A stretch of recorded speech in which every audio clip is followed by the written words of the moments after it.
I think that there is a big trend now in the industry for many reasons. And this trend is that small turns to be very beautiful. So I think that the boutique hotels, the gastronomic restaurant with a lot of experience, added value, brought through what we are talking about before, brought through the design, through the gardens, through the beautiful property that we have selected, is a trend that a lot of brands should monitor very closely. You just heard from Laurent Gardinier, president of Relais Châteaux. And this is On the Pass. I'm your host, Gabriel Ornelas. Each episode, we serve up inspiring conversations with dynamic figures across food, beverage, and hospitality.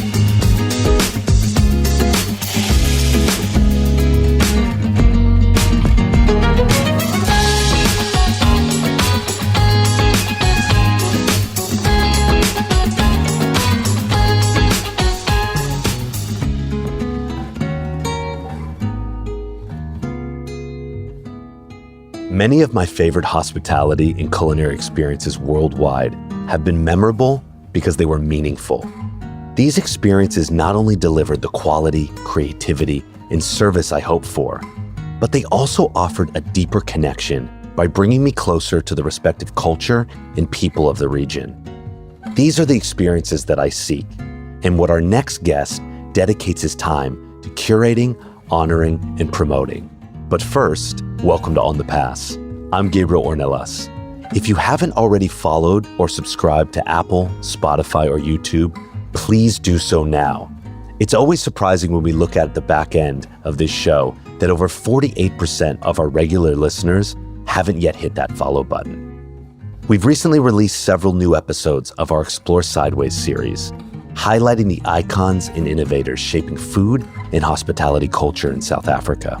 Subscribe to our YouTube channel. The link is easily accessible in the show notes.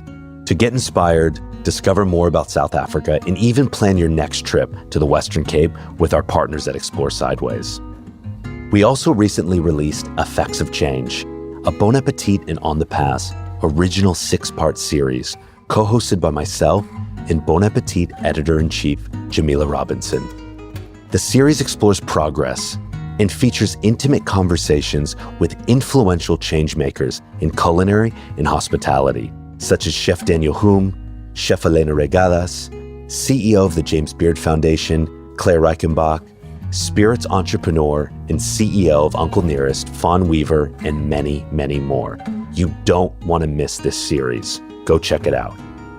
Our next guest is Laurent Gardinier, president of Relais Châteaux, an association comprising a collection of global properties that allow you to travel and discover the world in the most beautiful way, sustainably and close to local cultures and communities. Laurent, who's a hotelier and restaurateur himself, is behind Domaine Le Créat, a 20-room upscale hotel in France's Champagne region, and Le Tevant, a 2 Michelin-starred fine dining restaurant in Paris. Laurent and team, please do not kill me for my terrible pronunciation in French. Laurent brings his knowledge, expertise, and passion for hospitality as the recently elected president of Relais Châteaux. In this episode, Laurent discusses current hospitality trends, what makes Relais Châteaux's collection so special, and his vision for a more sustainable future. Now let's get into my conversation with Laurent Gardinier. When did you know you wanted to dedicate your life to being in hospitality? Very late. Very late. Very late. Just Yes, yesterday. nearly yesterday. Depending on the scale. But the fact, in fact, my background is much more general. I've studied, maybe you've seen that, political stuff, politics. I've studied history and political philosophy also, political philosophy. So it turned to be like this. And on the other hand, my family was always been in the business. So I had these two kind of legs that where I would say some part of it would be much more intellectual, because I love to read and literature and so on. And also, I realized that for me to be just in my office and writing and making study on archives, I spent a lot of time doing that, wouldn't feel my life. So I decided to run as also a member of the parliament in France. And also, because there is no business model for that, I started working in the family company, knowing the fact that working in a family company would give more sense, because there is a kind of you are just part of a generation. So it gives a sense to what you are doing much more longer than building your own career. And then when I decided that, we were in the wine industry, and we have always been very closely connected with all the hospitality world, but much more as a customer and much more as someone who would love to share food and to share wine with the chef, but I've never seen that as a business. And then it's a long story, but 25 years ago, we had the opportunity to buy back one of a beautiful hotel that now we have that is called Laurent in Champagne. And it's this way. So it was for sale. The company that wanted to sell it told us, okay, could you help us to sell this property? So we just went on the market, and all of a sudden we said, okay, it's a very nice property in a wine area that we love. And we bought it. But I remember that when we bought it, we had to make a press release after that. And the press release is, why did you buy it? And we were very scary because we realized that there was no reason that we bought it. It was just the fact that we bought it. So we wrote a press release after that. And then so we went behind the curtain. Okay, behind the curtain. And then I can tell you it's tough. It's very tough. Especially when you buy a 3-star, 3 Michelin-star restaurant, which was the case of Le Crayère, and when you are not a chef and you don't have any background in the hospitality industry. So it took us I would say, few years to learn the business, to realize, of course, that we were not chef. It means that the connection that you have with the chef is very important, because you don't create the added value of the property. Of course, the only added value that you can create is the fact that the chef and all the staff feel at ease to work with you and to work for the benefit of the property, but not directly. So of course you depend on that. And then little by little, you create your own way of managing those different type of, I would say, parameters. And that's the way we enter into the industry 25 years ago. I think we call that trial by fire, in the sense of like learning on the job. And Gabriel's fire is much more than try. It's much more fire than try. Yeah, fire, more fire than trial. Oh my gosh, there's so much there, but I want to go back to politics really quickly, because is there, in those kind of early years of study and also being in parliament, what did you learn about leadership or effective communication that ultimately you still use till this day? Yes. First of all, I've not been elected. I've been elected as a deputy member of the parliament. So I never entered the parliament. Periphery. You were periphery. Exactly. Deputy, young deputy. And if the member of the parliament, this is the way it works in France, resigns or enter the government, automatically, without any election, it's a kind of a ticket. The deputy becomes the member of the parliament, but it never happened. So I never entered the parliament. No, the only thing that really I realized that and this is for me a key part, is where does your legitimacy come from? And when your legitimacy comes from people that voted by yourself democratically, you realize that it is something that is only depending, of course, of macroeconomic situation, but also because of you. Because people can shake your hands, and when they have to vote, they don't vote for you. There is nothing. So happens all the time. It happens all the time. It happens all the time. And so when the legitimacy comes from the people anonymously, it's totally different that where the legitimacy comes because you own the equity or you have been appointed by a board. It means that the skills that you need to implement, maybe to have, are not the same. That's why, except maybe, I would say you have some exception, and today it's a big exception, but it's very seldom that people in politics are doing very well in business, and people in business are doing very well in politics. The recent days, tend to prove that what I say is wrong regarding what happened in the US. But globally speaking, if you look on the long term, you have, of course, exception in everywhere. Because I think that it's a different way of getting your legitimacy. And so I think that the responsibility that you have in a company regarding the shareholders, regarding the team, comes much more on your technical scheme, on your capacity to manage a project, and capacity of convincing the people that they have to go with the same goal that you think is good for the company or the organization. Whether in politics, you realize that the legitimacy comes from much more irrational things. And it's a much more seduction matters that you need to have with the people. And so your beliefs are maybe less important than the capacity that you have or don't have to have a deep and close connection with the people. And it's much more a matter of, I would say, hate and love. And this is very, doesn't have any room for that in the way you're going to manage a company. I've heard you say, and I'm going to go skip back to talking about hospitality specifically. I've heard you say, I love all aspects of a hotel. It's gastronomy, real estate, it's design, it's management. It's really that 360-degree business. Did that love come from having to like really learn every element of it, of the business, or you're just fascinated by kind of the overall inner workings? It's both.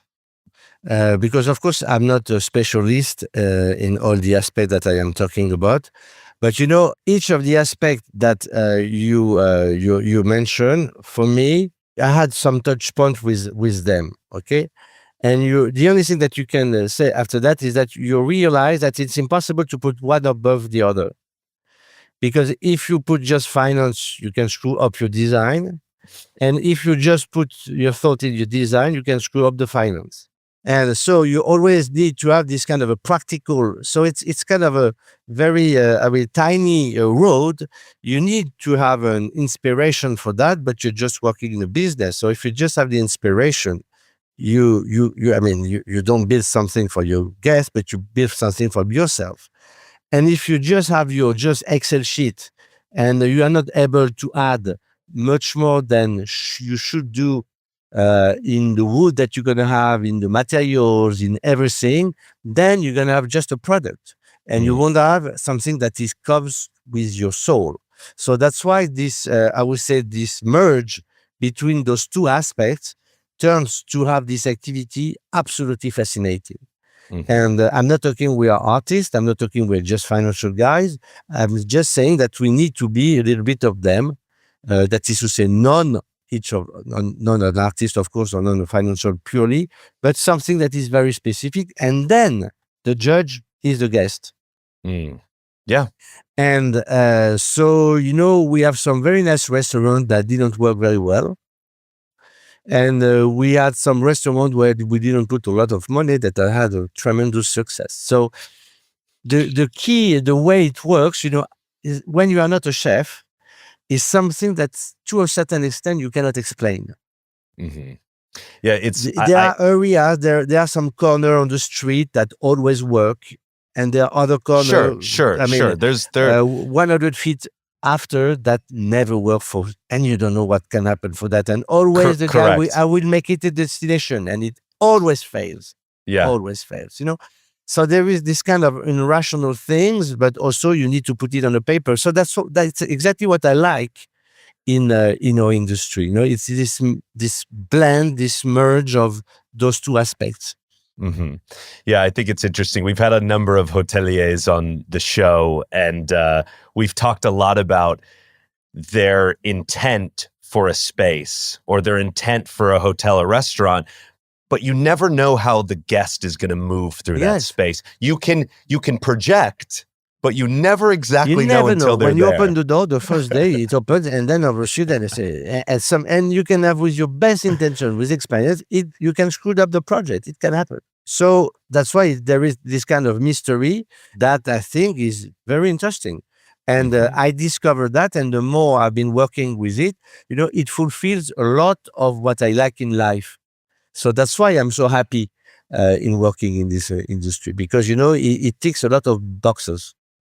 But when you say that, expand upon that. It fulfills a lot. Is it that mystery or that chance or that bit of magic of life that you're like, Yes. that's what or the curiosity of The things. curiosity, because it comes back to where you take your inspiration from. What does make a design, what does make a restaurant very specific? My inspiration comes from, of course, from traveling. This is very common, of course. It comes also from what you read, also. It comes from museums, paintings. Your eyes turns to be, of course, I would say, trained by something. And then the more you get, I would say, mature or older, the better you understand, and the more you have the capacity, the ability to do something with this raw material that you have in your soul. I would also add the people you surround yourself with as Exactly, well influence so much. Influence so much. But the only thing that I am not a designer, so I don't know how to design. So you come to the brief, and then it turns to the capacity that you have or don't have to express to the right people, because to the right people, so you need to choose the right people to work with to express what you want to have as a restaurateur. To have the right chef to understand what he wants to do. And also you need to give him the freedom to create. So it's always kind of otherwise if he doesn't have any freedom to do anything, it's not a real, the skill is just to reproduce. There is no specificity in what he does. So, it's always this gray zone. It's a delicate balance. It's a dance, so to speak. It's a dance. You are not producing an airport hotel, which is a product that has to be at this rate. Correct. Good hotel, good product for people to sleep well when they arrive, when they have jet lag. You are not in this kind of thing when you're dealing with Relais Châteaux. Yeah. Each property, so I don't manage each property, of course, but when you enter in a beautiful property, you realize that what has been done is the reflection of a man, a woman, a couple, whoever you want, that just put part of themselves, part of their soul in not the product, but in the property, in the cuisine that they want to serve to the guest. And then you realize that this business is something very much specific, very much different than other ones. Very much. And that's why sometimes you have people that are happy have a big business or a company, whatever, but all of a sudden, they want to have a wine estate, they want to have a collection of art, or they want to have their hotels, because it's a way of expressing yourself. Absolutely. Wine, arts, and I think hotels, boutique hotels, is a way, and of course cuisine, to show to the world what is part of yourself, if you are not an artist, of course. Yeah. It's a physical manifestation potentially of your emotion and your passion through this overall 360 experience. And Gabriel, this comes also to your childhood, to your taste.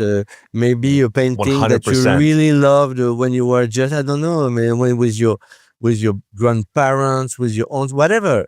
All of a sudden, you realize that you want to have this, or this interpretation, this feeling, you want to have this recreated when you make a hotel.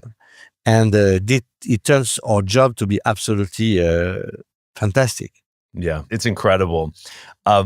You were on the board for 17 years of Relais Châteaux. What have you learned that you could only learn as being president? I've learned that when every, I would say, quarter, for 17 years, you meet with people coming from 15 or 18 different countries for 17 years.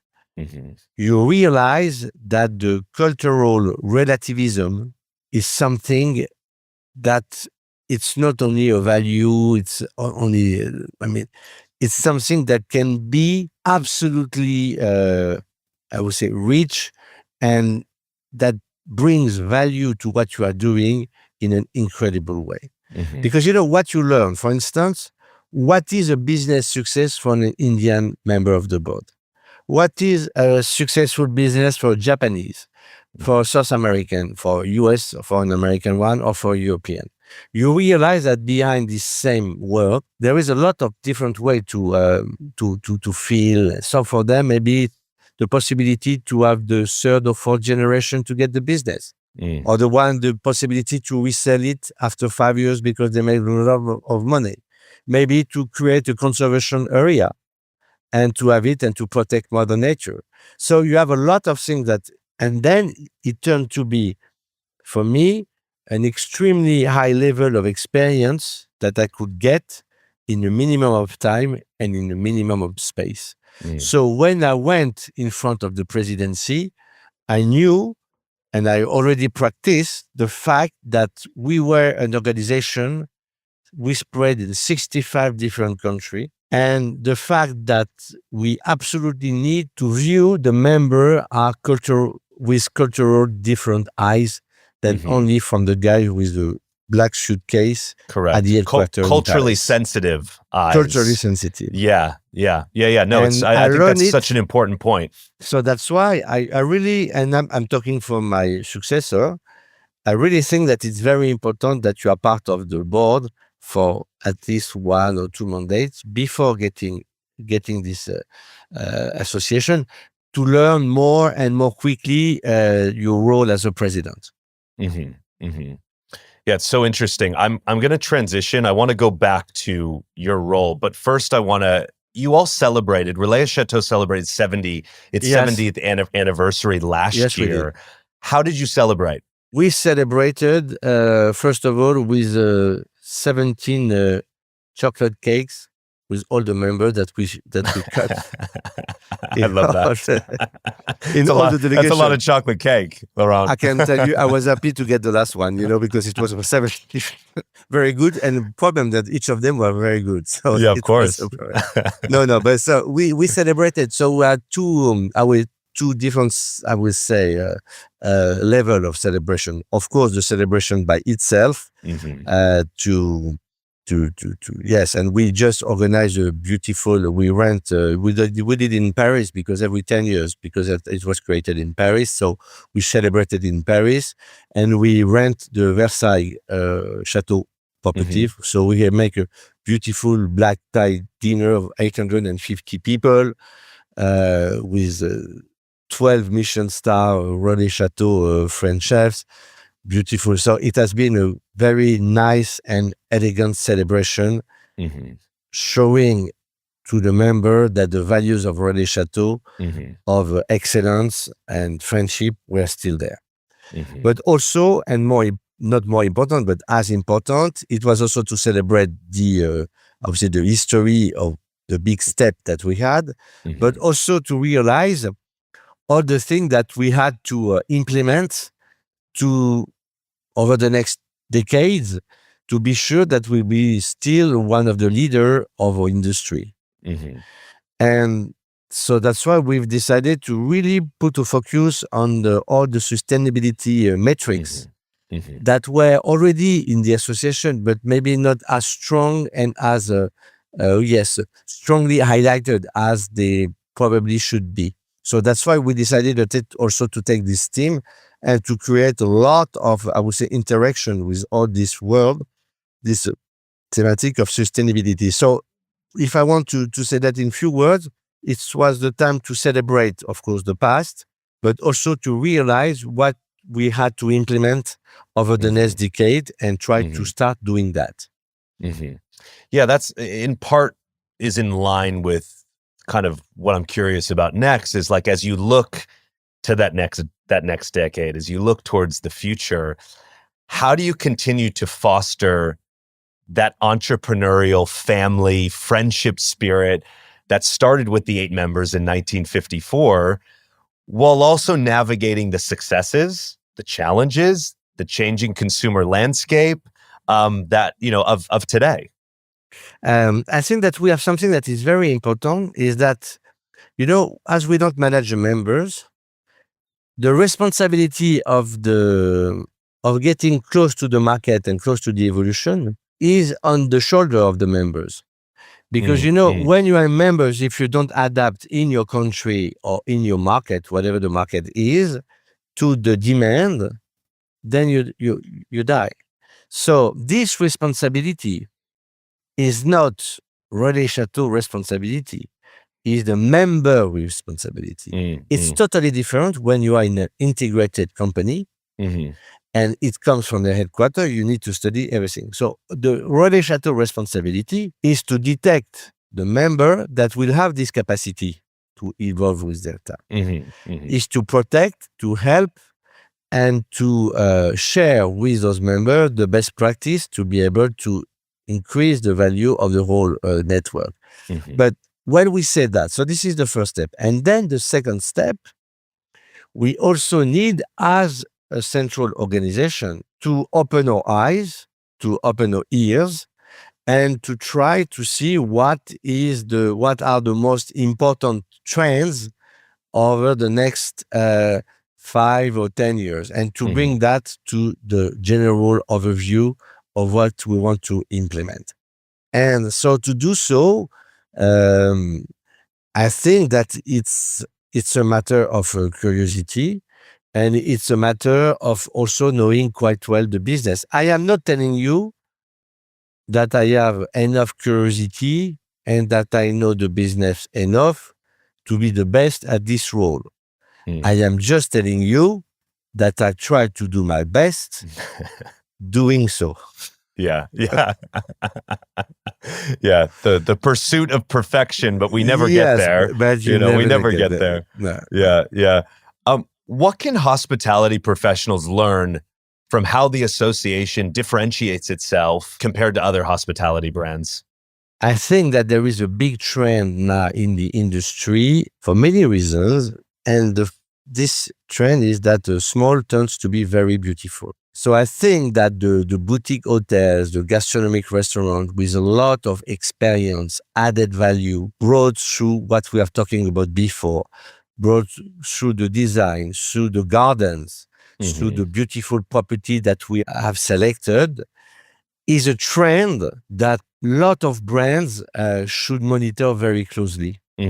Because I think that the mass development of tourism, of course, is still necessary, but I'm not sure that it's the one that will bring value, or very high value. I think that the value of the property, the value of the services will be very closely connected with the small size, because it's a human size. And the more technology you are surrounded by, the more human interaction you need. And I think that this is something that we are for which we are in a good position. And if someone has to learn about that, not to learn, but to look at what we have, I think it's a very important and positive aspect that makes us different from the others. Yeah. You've talked about in the past about really people identifying, because the brand is so well known and it's really synonymous with excellence at the highest level, but across different levels of excellence. Not everything needs to be a 3 Michelin experience. It could be a smaller property that just does things with such love and intention and passion, like you were talking about, and that's very distinct to a specific destination. But you said people will book because of the Relais Châteaux affiliation plaque. Yes, it is there, but you all are not content with just being a reservations platform, and so you put so much into this DNA of Relais Châteaux that ultimately ends up in education and helping the properties as well. But it's also like that selection process. You all don't need to necessarily follow trends, because you have something that's very core. You have a great understanding of who you are. Exactly. And then you pick properties and you partner with properties that also understand who they are as well. Exactly. And you're perfectly right. First of all, we receive more than 600 applications per year. 600. And as we are an association, we don't have a shareholders to serve a return per year. So we don't have any emergency. The only thing that we have is to pick up the right property at the right spot. That's it. And this is our goal and this is our responsibility. So sometimes it's very difficult because you of course you have so many files, so you need to have a very, very focused organization. You need to be very well organized, to have the good team of inspectors, to be sure that all the inspectors share the same values. To do so, we benchmark. And do you know that we invite our 15 inspectors every year in the same hotel, inspecting the same room, and then we compare what they inspect and what are the score. And if for the same room you see the discrepancy between what they are inspectors, and you realize if they understand or not the value of the property of the brand. So we are monitoring very closely the one that are inspecting also very closely. We have to do so. But also after that, you need to have the selection. And for us, the core value is the property has to reflect the best of the local culture, of the local community where it operates. It means that a Relais Châteaux should be or has to be a way of discover another culture. It is not the only one, because you can have a monument, you can have beautiful pieces of nature around that, but it's one of the touch points through its gastronomy, through its way of servicing, through its hospitality. It's one of the cultural touch points of a specific area. And when you have this matrix in the back of your mind, and when you are just at the network, okay, do we accept or do we not accept? Of course, it's voted by the board, but it's exactly what we try to find. Sometimes, if it's a very non-personalized building, even though it's very, I would say, elegant, very rich, full of marble, you won't take it. Maybe you will prefer to take a more modest one, but you consider that it reflects much more the soul of the area. So that's why for us, luxury is not the size of the marble. It's much more the size of the way you can be connected and the way you're going to be connected with the area you are evolving in. Yeah, I think also it's not the price point either, because sometimes you're like, oh, this is so expensive, it's luxury. It's like, no, you could have a small property that is slightly more affordable than some of the other offerings, but that rich connection to culture, that rich connection to discovery and learning, that's I think that's a luxury. I heard you say that like luxury travel means being able to take your time and really connect with a destination and its culture. For me, I'm at the point in my life where I don't need the marble and all the other things. I want to learn. I want to connect with people in a deeper way. Exactly. And I can tell you, I've discovered that in Ryokan in Japan. That I had an experience. It's called, the name is always complicated for me. It's Mukayu. This is one of the name of the rest. And you just enter. It's in a very modest country, part of the Japanese countryside. And you enter in a building that is 100% concrete one, built in the 70s. But it's a very, very, I would say, restricted architecture, very simple. And then you just walk through the corridors. You enter into a room which is very simple, just with wooden panel and those wall of paper.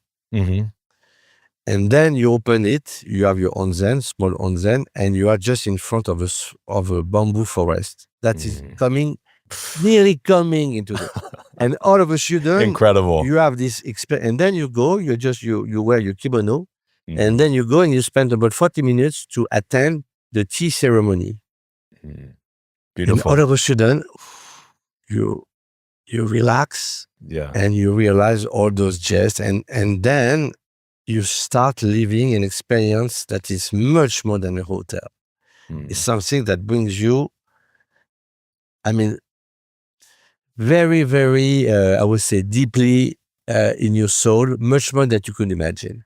This is the kind of stuff that, kind of experience that when you live it, you say, okay, I'm quite lucky to live.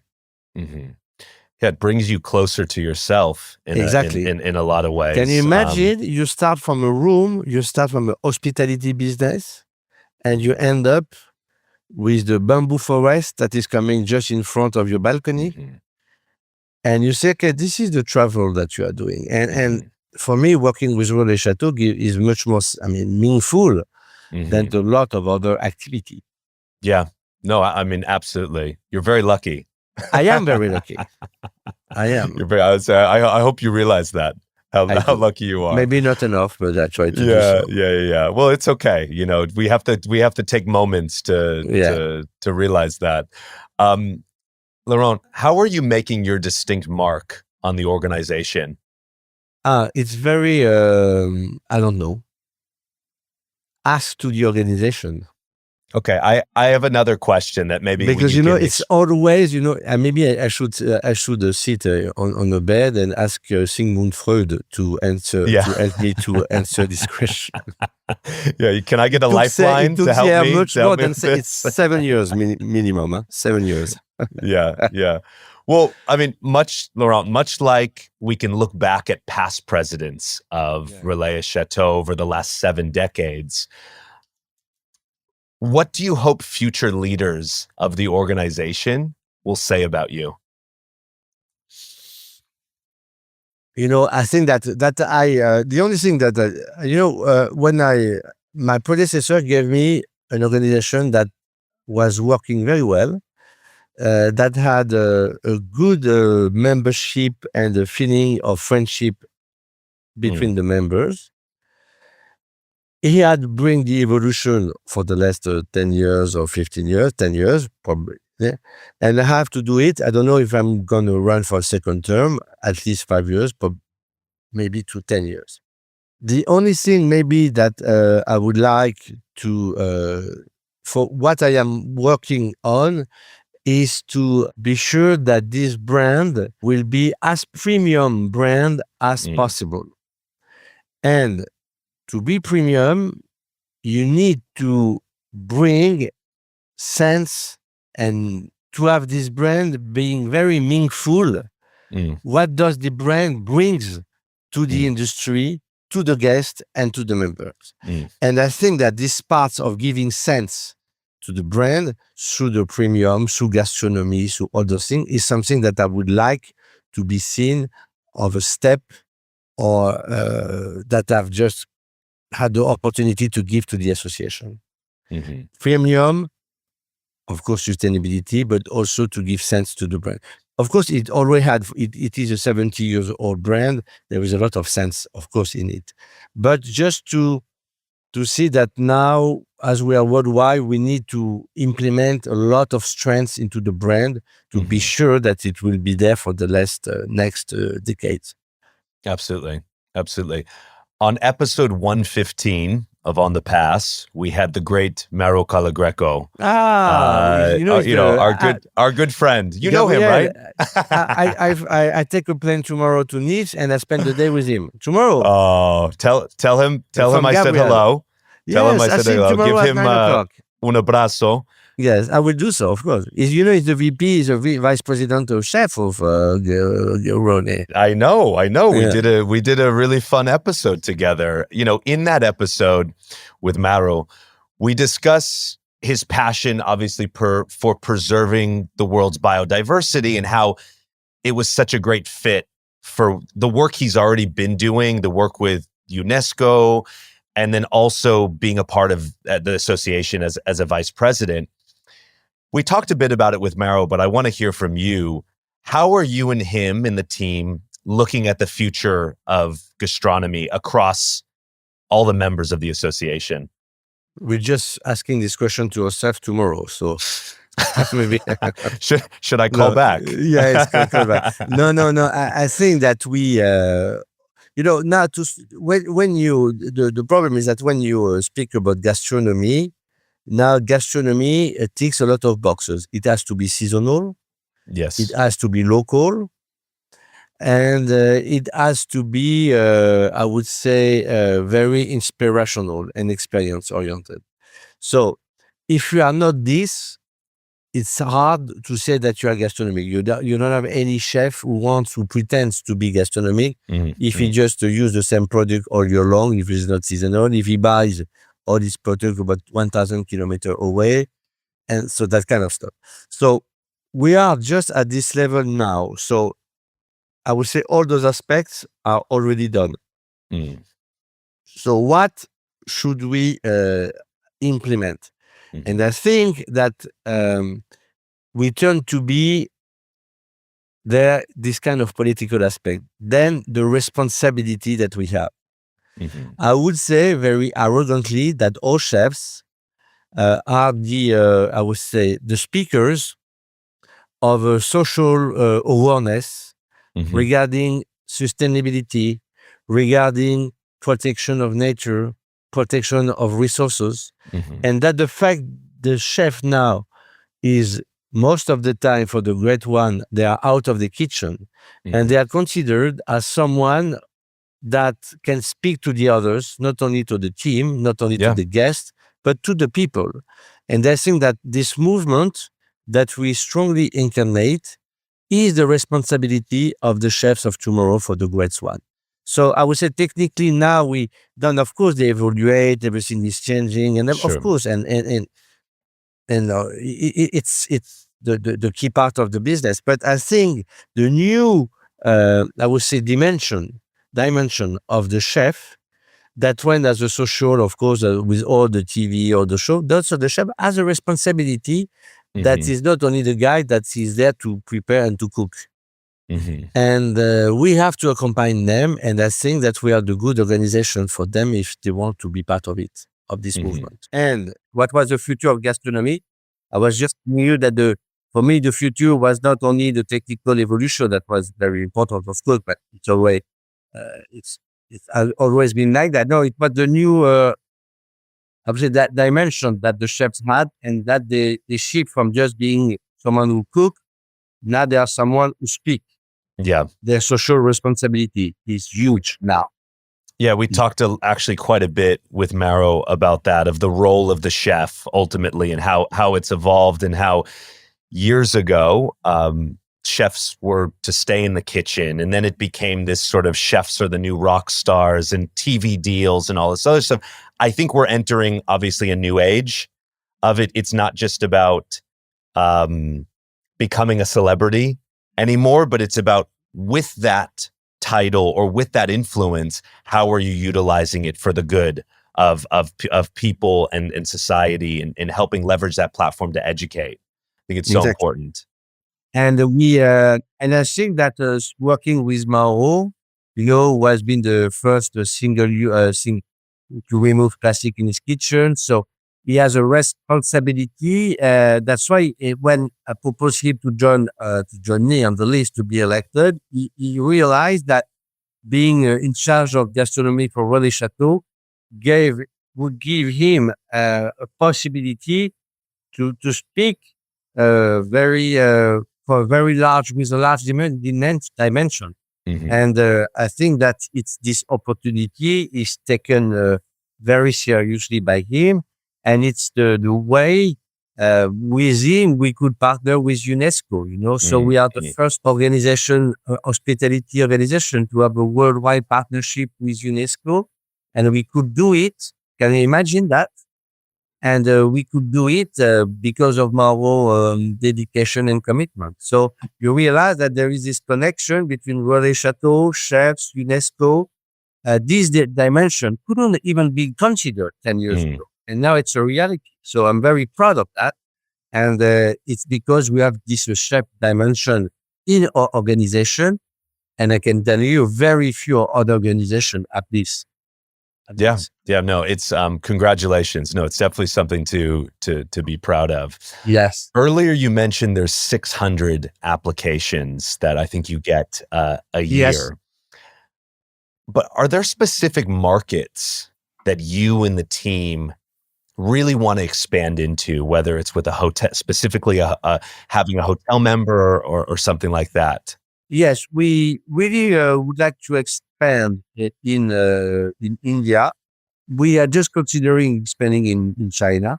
And all those regions are big. Why? Because when you look, it's very common sense. When you look at the size of those continents, Mm-hmm. and we just have 10 members over there, we have to consider those two big markets. It doesn't mean that we still have to focus very much on the US because it's a very dynamic market and we have to control the deal flow of that. But regarding if you speak about the strategy where we are very weak in terms of number of property where we should or could expand, but we go back to the essence of relationship. We don't build. Mm-hmm. We don't do anything. So we just have to realize if we have the capacity to detect property that meets with our standards. Mm-hmm. We have done this job for China. And we realized that we spent 6 months with a consultant company to do so. The question that was asked is how many property could potentially meet in China, could potentially meet with the standards of Relais Châteaux. Not too big, with very strong cultural aspect, local cuisine at its excellence level. And it turned to be less than 50 for the entire China. Wow. So if you consider that you're going to have maybe 1/3 or what, so in fact that the potential is very low today, very low, because you need to have a maturity of a market that all of a sudden you have someone who is passionate, talking to your childhood or whatever, and he wants to renovate a beautiful building, and then you're going to create it. But you need to have a lot of time to do so. So it takes time. So you need to have a maturity of people that want to invest in that kind of assets. And so we don't control, but we are monitoring very closely those regions. Super interesting. What's a life lesson you can leave us with, Laurent? That for me, if you don't want to work, you have to work with passion. What I mean by that is that when you work with passion, you don't feel like you work. So you don't work. Yeah. I love that. And spending your life not working is a good deal. It's a good deal. I think I know you work a lot, but I know you're quite passionate about what you do. Yes, so I don't feel I work. Really. Yeah. Can you imagine, Gabriel, you also waking up every morning and being fed up with what you're doing? Well, I don't want to. That's why I do what I do. So we are in the same case. Yes, exactly. Laurent, congratulations on the 70th anniversary again. Congratulations to you and your team. An exciting year ahead. Proud to have you a part of the On the Pass community, and I'm excited for us to get together for that morning coffee that we discussed a few weeks back. Whenever you want to. I mean, it's very good in Paris. Exactly. We'll do that. Yeah. I'm okay with that. Thank you, Laurent. Thank you very much for the interview. It was a very nice interview. I had a lot of pleasure to discuss with you. Thank you very much.